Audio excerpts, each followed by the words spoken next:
After 8 long years, Metroid Prime 4 is finally upon us. Between the highs of when it was announced to the lows of it restarting development from scratch, we've all been waiting patiently for its arrival. To put it in perspective, I graduated high school, college, and got married in the time it took them to make this game. So to celebrate this monumental moment in gaming history, I'm going to be creating some builds about what we know so far about Metroid Prime 4 Beyond. In my previous LEGO Metroid video, I made plenty of different suits and upgrades for my Samus minifigure here, including the latest suit upgrade from Metroid Prime 4 Beyond. So go check that video out if you haven't already. So today we're going to be building the next most recognizable part of Metroid Prime 4. That being Samus's sick new motorcycle Viola. Apparently there's been a bunch of discourse online about the motorcycle not fitting into traditional Metroid conventions, but if you ask me, this thing just looks sick as hell. So naturally once I saw it, I had to start building it out of LEGO. For the start of our Viola motorcycle, I'm going to use these standard LEGO wheels and tires. These wheels also come in purple, which would be a good fit for the motorcycle, but I had these ones on hand, so I might as well save myself the bricklink order. And by taking a 2x2 translucent purple radar dish piece and this purple lightsaber piece and sliding it inside the wheel here, we can make them purple ourselves. And then you can cap off the other end with another translucent purple radar dish. And you can see a little bit of that lightsaber blade popping out on each side, which is important for our next step. In order to connect our wheels to the rest of the motorcycle, I used these 1x2 bracket pieces in conjunction with some 1x2 clips and connected them to that lightsaber blade. Then I added this black tooth piece and this 1x1 translucent tile just for a little bit of extra detail. And then I replicated that same design process on the other tire. To begin building the body of the motorcycle, I used one central brick in the middle and then connected various different brackets on each side. And next I'm going to add even more bracket pieces with these 1x1 brackets. That way when it comes time to put Samus on the motorcycle, we can slide her legs into that little divider there. I'm going to place this piece assembly towards the back here. Next I'm going to use a couple 1x3 jumper plates here to do some stud reversals.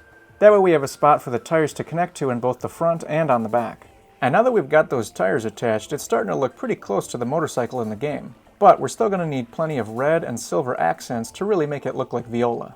For our first detail on the bike, I'm going to take this 3 stud long bar and then connect a couple 1x1 studs with holes on them on the end. And then I'm going to connect a couple 1x2 curved silver tiles to each of those studs on the end. Then I'm going to connect this 1x2 plate with a couple clips on it, as well as this 2x3 modified tile in silver as well. And by utilizing those 1x1 brackets I put on earlier, we can connect them to these curved tiles to add the tail end of the bike. Perhaps my favorite detail that I was able to add was these 1x1 translucent purple bricks with glitter on them. The center of the motorcycle has a glowing purple energy sphere that seems to be what powers the motorcycle. So of course I had to try and incorporate it somehow. Next I'm going to connect some silver and black accent tiles to the front of these curved 3x3 plates. And then by using the 1x4 brackets that we connected to the body of the motorcycle, I'm going to connect that assembly of pieces. And do the same on the other side as well. And I was really happy with how I was able to make the inside energy core still visible through that assembly of pieces, just like in the game. Then I'm going to use a couple of these 1x4 silver sloped pieces and connect it to a red wheel well, as well as a couple 1x1 Technic bricks with a hole in the middle, which is going to be important to connect the next part of the bike. By using that 2x2 modified plate with the studs in the front, we can connect this assembly of pieces. And we're looking pretty good so far, but I think we're going to need some more red accent pieces. So I'm going to connect these red slope pieces to that bottom bracket that we started off with. And now for the last crucial part of the motorcycle.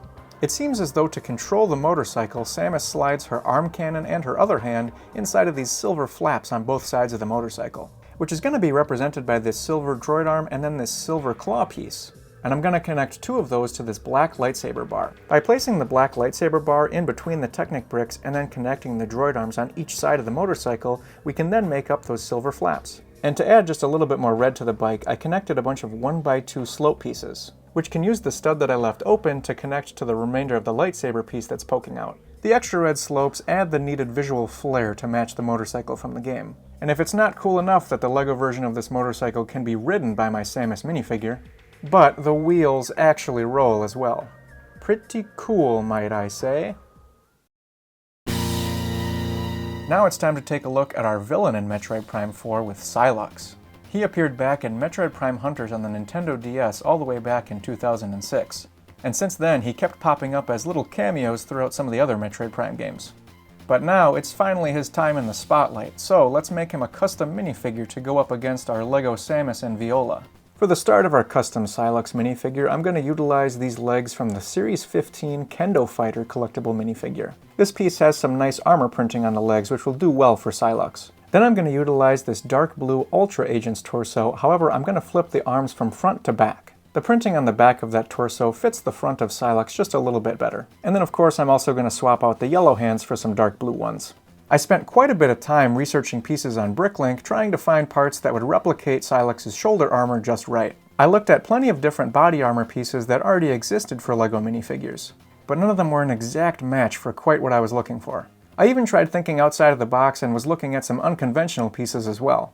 But through several hours of hands-on tinkering with pieces I had at home, I was able to find a pretty great solution with some very simple pieces. To start off with the shoulder armor, I'm going to use this 1x2 translucent clear minifigure neck bracket. Then I added a couple 1x2 rounded dark blue plates. After that, I connected what I believe is one of the best LEGO pieces of all time, the 1x1 plate with clip. Unfortunately, this piece doesn't come in dark blue, but this regular blue color will work well enough for our purposes. Next, we're going to use another relatively new piece with these 1x2 angled tiles. And instead of using a regular stud connection, we're going to be a little bit unorthodox and actually clip the tile into place onto that 1x1 clip.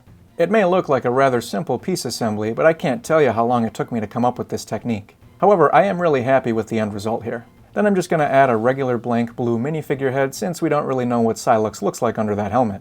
And speaking of a helmet, hold on a minute, this doesn't look quite right.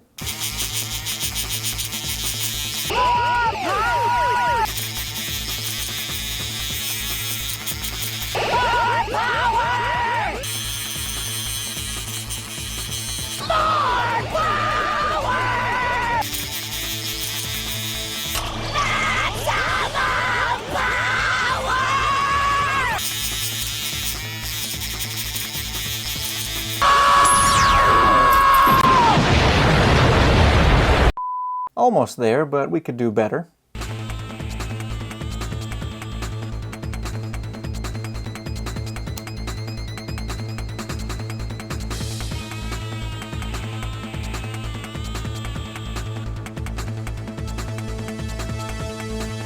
By erasing the original print on this dark blue Iron Man helmet and then cutting out a lime green sticker to put on the front, dare I say, I've made the perfect custom LEGO Sylux helmet. So let's cut out some more stickers for some extra detail, shall we?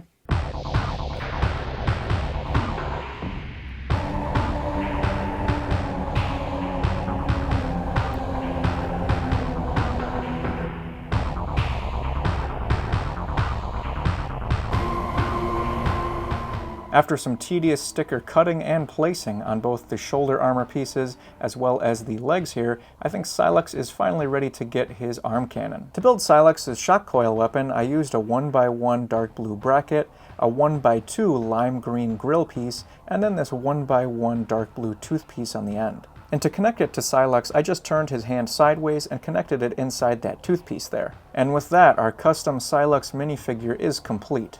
And if you ask me, I think it's pretty good. Don't forget to subscribe and let me know in the comments what your favorite technique I used today was, or if you're as excited for Metroid Prime 4 as I am. And if you don't see me for a few weeks, you can probably guess what I'll be busy playing. Thanks for watching.